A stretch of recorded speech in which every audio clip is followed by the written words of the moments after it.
IMF نے پاکستان میں مہنگائی کی شرح سنگل ڈیجٹ میں رہنے کی نوید سنا دی۔ رواں سال مہنگائی کی شرح 10% سے کم ہو کر 5.1% ہونے کی امید۔ کرنٹ اکاؤنٹ خسارے کا تخمینہ GDP کے 1% سے کم کر کے 0.1% کر دیا۔ اگلے مالی سال کے لیے کرنٹ اکاؤنٹ خسارہ GDP کے 0.4% رہنے کی بھی پیشگوئی۔ IMF آؤٹ لک رپورٹ میں پاکستان کی شرح نمو کی پیشگوئی 3% سے کم کر کے 2.6% کر دی گئی۔ IMF نے صدر ٹرمپ کے تجارتی ٹیرف کے اقدامات کی وجہ سے پیدا ہونے والی غیر یقینی صورتحال پر عالمی اقتصادی نمو کو بھی تبدیل کر دیا۔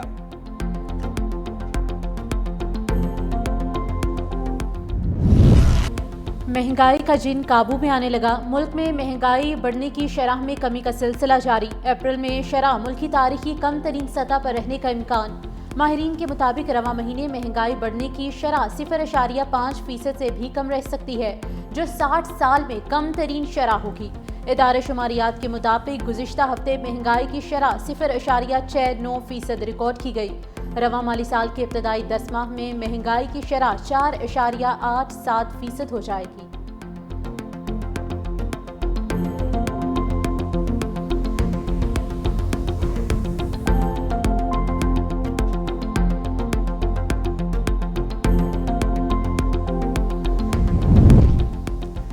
معیشت کے استحکام کے لیے وزیر خزانہ محمد اورنگزیب کے واشنگٹن میں دھڑے۔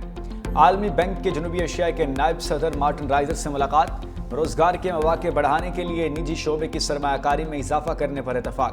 وزیر خزانہ کی ڈوئچے بینک کے وفد سے بھی ملاقات۔ پاکستان کی مالیاتی منڈیوں میں واپسی میں دلچسپی کا اظہار۔ وزیر خزانہ موڈیز کی کمرشل ٹیم سے بھی ملے۔ پانڈا بانڈ کے اجراء سے متعلق تازہ ترین پیش رفت کے بارے میں آگاہ کیا۔ مستقبل میں ممکنہ اشتراک عمل پر بات چیت جاری رکھنے پر اتفاق۔ سعودی فنڈ برائے ترقی کے CEO سے بھی ملے۔ پاکستان اور ترکیہ کا دہشت گردی کے خلاف جنگ میں ایک دوسرے کے ہاتھ مضبوط کرنے کا فیصلہ۔ ترک صدر کے ہمراہ مشترکہ پریس کانفرنس میں وزیر اعظم نے کہا وقت آ چکا ہے کہ دہشت گردی کے خلاف مشترکہ کوششیں کریں۔ باہمی رابطے مضبوط دوستی کی علامت ہے۔ دفاعی شعبے میں مشترکہ منصوبے شروع کرنا چاہتے ہیں۔ ترکیہ نے ہر مشکل وقت میں پاکستان کا بھرپور ساتھ دیا۔ مسئلہ کشمیر پر ترکیہ کی حمایت کے مشکور ہیں۔ غزہ میں فوری جنگ بندی کا بھی مطالبہ۔ ترک صدر رجب طیب اردوان نے کہا ہر قسم کی دہشت گردی کے خاتمے کے لیے پاکستان کی کوششوں کی حمایت کرتے ہیں۔ دونوں ممالک آزاد فلسطین ریاست کی حمایت کرتے ہیں۔ دونوں رہنماؤں کی ملاقات میں توانائی، کان کنی، معدنیات اور IT سمیت مختلف شعبوں میں تعاون پر بھی اتفاق۔ قابض بھارتی فوج مقبوضہ کشمیر میں امن و امان قائم کرنے میں ناکام۔ پہلگام میں مسلح افراد کی اندھادھند فائرنگ، 26 سیاح ہلاک، متعدد زخمی۔ ہلاکتوں میں مزید اضافے کا خدشہ۔ بھارتی میڈیا نے جھوٹ کی پٹاری کھول دی۔ ہندوستان میڈیا اور بدنام زمانہ ایجنسی را سے جڑے سوشل میڈیا اکاؤنٹس نے پاکستان کے خلاف زہر اگلنا شروع کر دیا۔ بھارت نے روایتی طور پر کسی غیر ملکی سربراہ کے دورے پر فالس فلیگ کا ڈرامہ رچایا۔ مقصد دنیا کی توجہ مقبوضہ کشمیر میں قابو سے باہر سیکیورٹی حالات سے ہٹانا ہے۔ دوسری جانب ٹرمپ کا مودی کو فون، مقبوضہ کشمیر میں دہشت گردی کی مذمت۔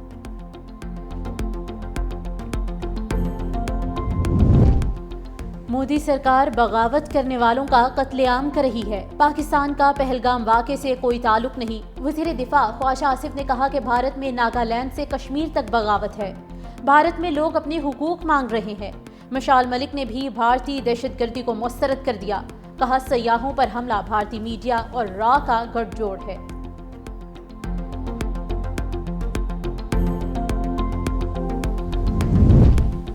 بھارتی وزیر داخلہ امت شاہ کی گاڑیوں کی لمبی قطار میں سری نگر آمد۔ انڈین شہریوں کی کڑی تنقید۔ ایک شہری نے لکھا خود درجنوں گاڑیوں کی سیکیورٹی میں آنے والا سیاحوں کو سیکیورٹی فراہم نہ کر سکا۔ ایک شہری نے پوچھا سیاحوں کو اتنی سیکیورٹی کیوں نہیں فراہم کی گئی؟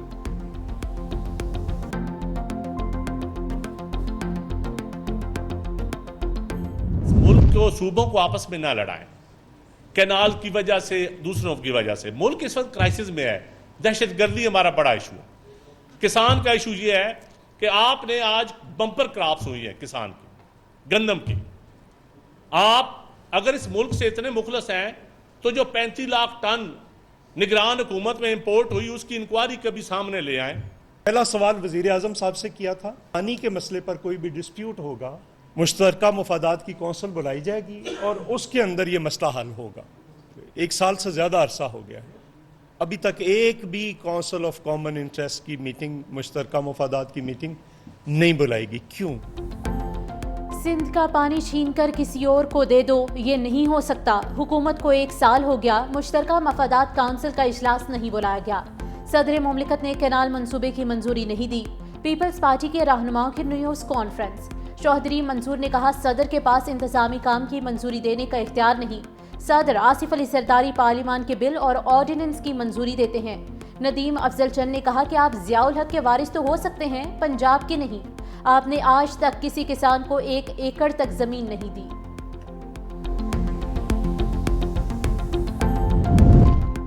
وفاقی حکومت کی متنازع نہروں کے خلاف قوم پرست اور مذہبی جماعتوں کا احتجاج ختم کرانے کی کوششیں. رانا ثناء اللہ کے JUI سندھ کے رہنما علامہ راشد محمود سومرو, سربراہ قومی عوامی تحریک ایاز لطیف بلوچو اور سندھ یونائیٹڈ پارٹی سید زین شاہ کو فون. کہا وزیر اعظم کینالز کا مسئلہ گفتگو کے ذریعے حل کرنا چاہتے ہیں.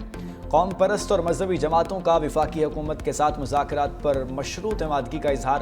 حتمی لاہ عمل کے لیے مختلف الخیال جماعتوں کی آج پھر مشاورت ہوگی. دوسری جانب سکھر اور کنکوٹ سمیت اندرون سندھ دھرنے بھی جاری. وزیر اعظم شہباز شریف نے مسلم لیگ نون سندھ کے صدر بشیر میمن کی سربراہی میں ایک کمیٹی بنا دی. کمیٹی کے آج وکلا کے دھرنوں میں آمد متوقع. اگلے سال گندم میں بڑی کمی کا خدشہ ہے. آج کا کاشتکار کی زراعت تباہ ہو رہی ہے. وزیر اعلیٰ پنجاب کاشتکاروں سے بات نہیں کرنا چاہتی. صدر پاکستان اتحاد خالد کھوکھر کی میڈیا سے گفتگو. کہا گندم کی پیداواری لاگت 3400 روپے ہے اور 2000 روپے مل رہے ہیں. پیداواری لاگت میں نقصان 1106 ارب روپے ہے. کسان لسی, چٹنی, دودھ سے روٹی کھا لے گا, لیکن 25 کروڑ عوام کیا کریں گے؟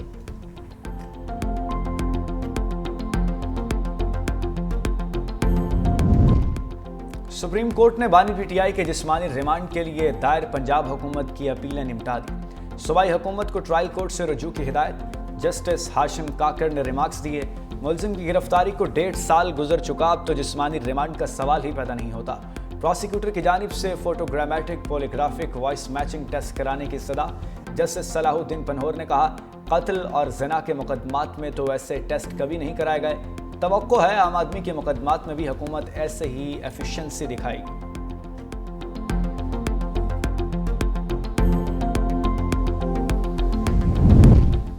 شکر ہے شیر افضل مروت سے جان چھوٹ گئی. بانی PTI کی وکلا سے گفتگو. ملاقات کی اندرونی کہانی سامنے آ گئی. بانی نے کہا شیر افضل مروت کو PTI میں پلانٹ کیا گیا تھا. سابق وزیر اعظم کا مائنز اینڈ منرلز بل پر تحفظات کا اظہار. علی امین گنڈاپور کو بل پر وضاحت کے لیے بلا لیا. بیرسٹر گوہر کے معزز خواہانہ رویے پر سخت پیغام بھجوایا. پارٹی لیڈرشپ کو تمام اختلافات ختم کرنے کا کہہ دیا.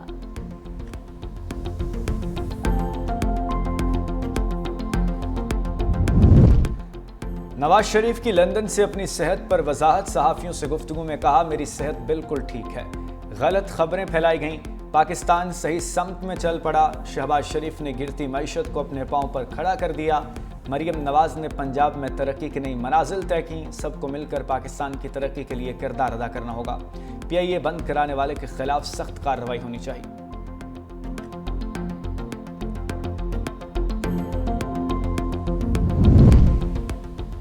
قائد نواز شریف کی قیادت میں پنجاب کو ترقی کے راہ پر گامزن کر چکے. عوام کی زندگی میں آسانیاں اور بہتری لانا ہی میرا خواب ہے. وزیر اعلیٰ پنجاب مریم نواز کی فیصل آباد ڈویژن کے MPAs عارف محمود گل اور آغا علی حیدر سے ملاقات میں گفتگو. ارکان صوبائی اسمبلی نے ریکارڈ ترقیاتی کام شروع کرانے پر وزیر اعلیٰ پنجاب مریم نواز کا شکریہ ادا کیا. وزیر اعلیٰ مریم نواز نے کہا کہ پاکستان کے عوام کی خدمت کرنا ہی نون لیگ کا کام ہے. عوام سے کیے گئے وعدے پورے کریں گے. اسلام آباد کے شہریوں کے لیے نئے منصوبے شروع کرنے کا فیصلہ. وفاقی وزیر داخلہ محسن نقوی کی زیر صدارت اجلاس. ٹریفک نظام مزید بہتر بنانے کے لیے فیض آباد انٹرچینج کی مزید 2 لینز بڑھانے کی منظوری. فیصل چوک پر ٹریفک کا بہاؤ بہتر بنانے کے لیے انڈر پاس بنانے اور بلیو ایریا میں مکمل شدہ پارکنگ پلازے کو بھی جلد فعال کرنے کا فیصلہ. وزیر داخلہ محسن نقوی نے بلیو ایریا میں فوڈ سٹریٹ اور پارکنگ پلازے کے لیے بہترین بزنس ماڈل تیار کرنے کی ہدایت بھی کی.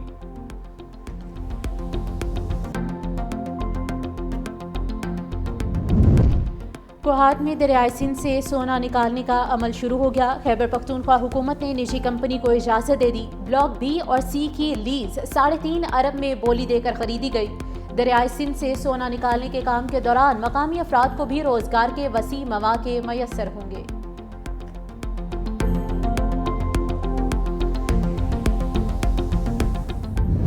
گرینڈ ہیلتھ الائنس کا مال روڈ پر جاری دھرنا 17ویں روز میں داخل۔ مظاہرین کا سرکاری اسپتالوں کی نجکاری کا فیصلہ واپس ہونے تک احتجاج جاری رکھنے کا اعلان۔ لاہور میں سرکاری اسپتالوں کی OPDs بھی جزوی طور پر بند، لاکھوں مریض علاج معالجے سے محروم۔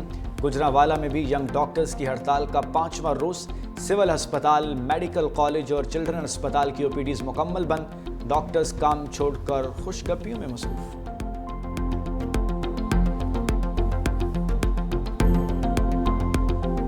شہر قائد ہیٹ ویو کی زد میں، پارا آج بھی 40 ڈگری تک پہنچنے کا خدشہ۔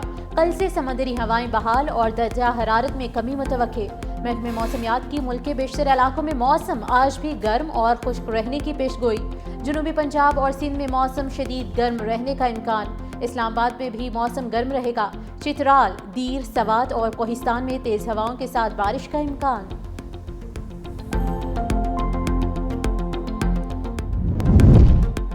کراچی میں 1 کلو کوکین بیچنے پر 1 کروڑ روپے انعام ملتا ہے۔ مصطفیٰ عامر قتل کیس میں نت نئے انکشافات کا سلسلہ جاری۔ مرکزی ملزم ارمغان کو کوکین فراہم کرنے والے ملزم علی خان کا کہنا ہے کراچی میں کوکین بلوچستان سے لائی جاتی ہے۔ کوکین فراہمی کی ذمہ داری شاہ فہد کی تھی۔ ملزم شاہ فہد اور اس کی بیوی اسلام آباد سے منشیات کا ریکٹ چلا رہے ہیں۔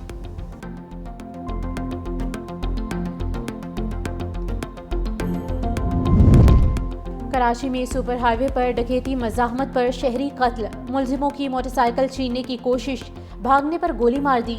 ملیر میمن گوٹ میں تیز رفتار کار دیوار سے ٹکرا گئی۔ حادثے میں 23 سالہ علی بخش جان سے گیا۔ ناگن چورنگی پر گاڑی کی ٹکر سے موٹر سائیکل سوار جاں بھاگ۔ ناظم آباد، جہانگیر روڈ اور کرنگی میں پولیس مقابلوں کے بعد 3 ڈاکو زخمی حالت میں گرفتار۔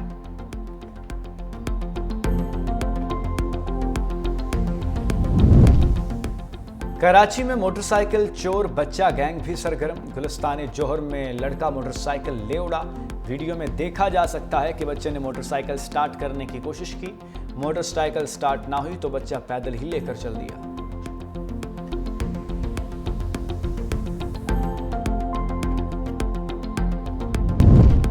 ٹرمپ بھی یو ٹرن کے بادشاہ نکلے۔ ٹیرف کے معاملے پر چین کے ساتھ معاہدہ کرنے کو تیار۔ امریکی صدر کہتے ہیں چین کو معاہدہ کرنا ہی پڑے گا۔ چین نے معاہدہ نہ کیا تو ہم ڈیل طے کریں گے۔ چین پر ٹیرف 145% جتنا نہیں رہے گا، مگر یہ بھی نہیں کہ 0 پر آ جائے گا۔ چین کے ساتھ ڈیلنگ بہت اچھی کرنے جا رہے ہیں۔ سٹاک مارکیٹ میں تیزی آئی ہے۔ کرپٹو کو ریگولیٹری استحکام کی ضرورت ہے۔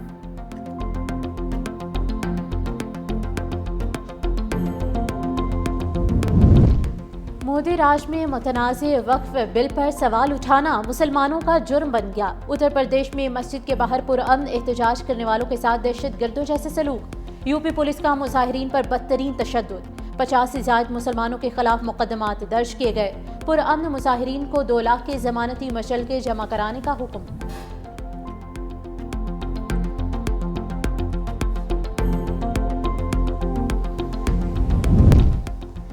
سعودی عرب کا اپنی تہذیب اور ثقافت کو ٹک ٹاک پر اجاگر کرنے کا فیصلہ۔ سعودی وزارت ثقافت کے ٹک ٹاک اتھارٹی کے ساتھ مفاہمت کی یادداشت پر دستخط۔